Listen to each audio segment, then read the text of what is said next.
If you enjoyed this video, please do me a favor, just hit like below and subscribe to this channel. You know, for example, right now you're going after AIG. We can talk about it. But one of the things you want to do is break that company up. I assume that you want to own that company only for the period of which it would be that it would get broken up and then you'd want to leave, no? Not necessarily, sometimes, a lot of times. But you talk about activist lists, let's go for the first one. I still own it, 31 years, ACF. Well, let me tell you a little story about ACF. You know, I don't mind, you can listen a few minutes, have your drinks a few minutes later for something, but I'll tell you the fast little story here. So I was a kid, 31 years ago compared to today, and I see this ACF, and I'm a workaholic, and I keep working on companies. I see this company sells for $30. And I'm looking at the rail cars they own, and I look at all the stuff that they got. They don't make any money. And I look at the, I'm an old Graham and Dodd guy. I still am. And you look and say, this is so cheap. So I take all the money. By that time, I had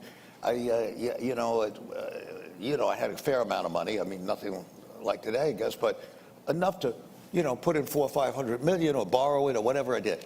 And I bought a lot of the stock. So now we're going in and we're saying, this is so cheap. It's $30, and they got all these assets. They're not making any money, but what the hell?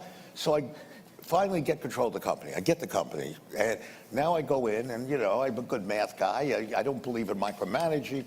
So I meet the CEO, and he said, "Oh, Mr. Icahn, we'd love to have you." I mean, after a bit of fight, we still love to have you aboard. Boom, boom, boom. I said, "Great, let's be friends."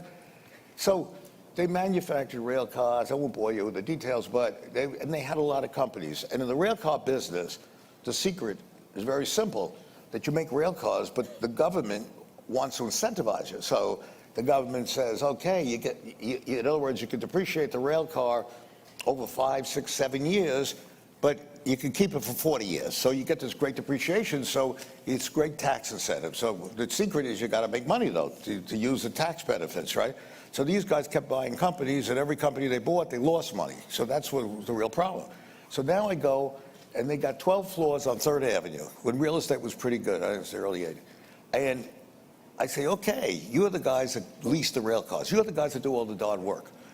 And that's a true story, and it's sort of amazing, but it still applies a lot to today, maybe not as much. Well, pretty much as much. You're gonna listen to this, it's hard to believe, I know.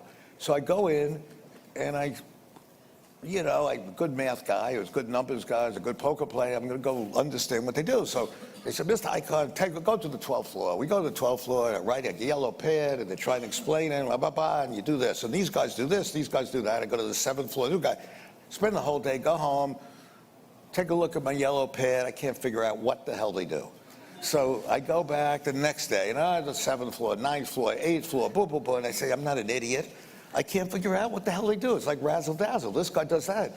And I start asking, well, what do you need him to do that? Oh, this is very arcane stuff. You're not going to understand it. I say, okay, fine.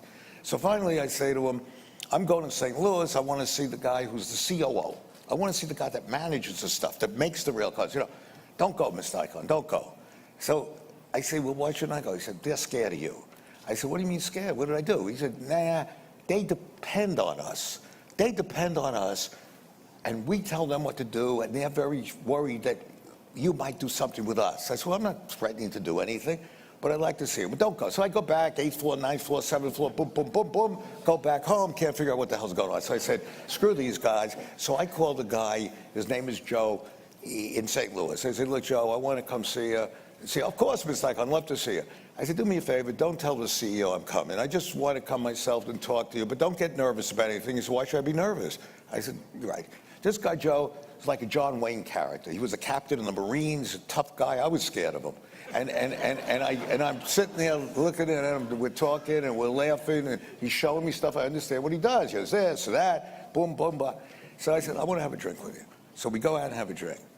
And we're sitting there having a martini, the two of us. I said, Joe, I want to ask you something. I don't want you to think that I intend to do anything, because I don't want you to be nervous. He goes, why should I be nervous? I said, I just want to tell you, I wouldn't know how many of those guys in New York you need to support your operation here, because I honestly can't figure out what they do. And he says, I'll tell you what you should do.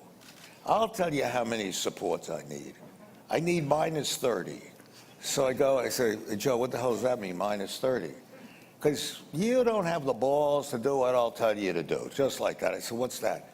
Get rid of all of them tomorrow. Get rid of all of them. And I'll need 30 people less that have to support them with the numbers that they don't need from me. So I go and I say, hey, it's unbelievable. I can't believe this. Now, today, I would have done it immediately, got rid of the whole bunch of 12 floors. But then I still was wondering, maybe this guy Joe's a little crazy. How could I get rid of 12 floors of people? So I figured, how do I do that? And meanwhile, I knew the guy who owned the building. And he said, Carl, I could use the lease if you get out. And I don't think these people do anything. I watch them. And I said, bullshit, he's a real estate guy. What the hell does he know? So I now go and I figure, what the hell do I do? So there's a consultant around. And, consultants are okay sometimes, not too often, but sometimes. But I brought these guys in, nice guys, Columbia University at those days, and they were the great leasing experts of the world. Leasing, they do this for all these companies. I call them in, 3 guys come in, and one is a professor at Columbia, and he says, Mr. Icahn, we understand your problem. Very arcane. I said, yeah, I heard that word before. You're really arcane. So I say, I want to know what they do. Don't worry about it. 3 weeks, we'll be back. It's $250,000. I said, okay, I'll pay you $250,000. Come back in 3 weeks. They come back in 3 weeks. Now, this is sort of hard to believe, but it typifies America, but people don't believe it. Comes back in 3 weeks with book like this. Big book, boom, boom, boom, yellow graphs, red graphs, green graphs. I say, hey, I ain't going to read this book. I said, and I'm colorblind anyway. So I say, all I want you to do, here's a yellow pad. I did very well in school. I'm a numbers guy. Tell me what they do. And I said, here's your $250,000. And I give it to him. And he looks at me, he smiles. He says, you know something? You've been square with us, Mr. Icahn. You seem like a good guy. So I'm going to tell you something. We don't know what they do either. I'm not joking. I am not joking. But here's the funniest thing. I mean, it's really sort of funny. I said, screw it. I called Joe up. He comes over. He said, great, do it. I gave him this severance. Nobody was mad. Got rid of the whole 12 floors. Sold the lease for $10 million. That was a lot then. And if you shut down a grocery store, let's say you bought a grocery store and shut it down, you'd hear from somebody. Somebody didn't get the apples right. The pears were rotten or something.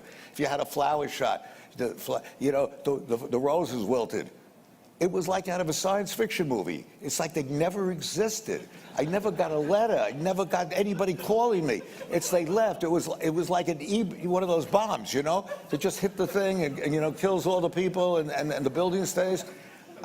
But I follow those principles a lot in what I do. There are very many companies where, and it's nobody's fault really, but it's just the CEO doesn't care. He's making a lot of money.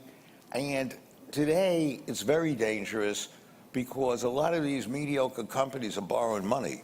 And they're borrowing money very cheaply. And that's what theoretically makes the earnings that I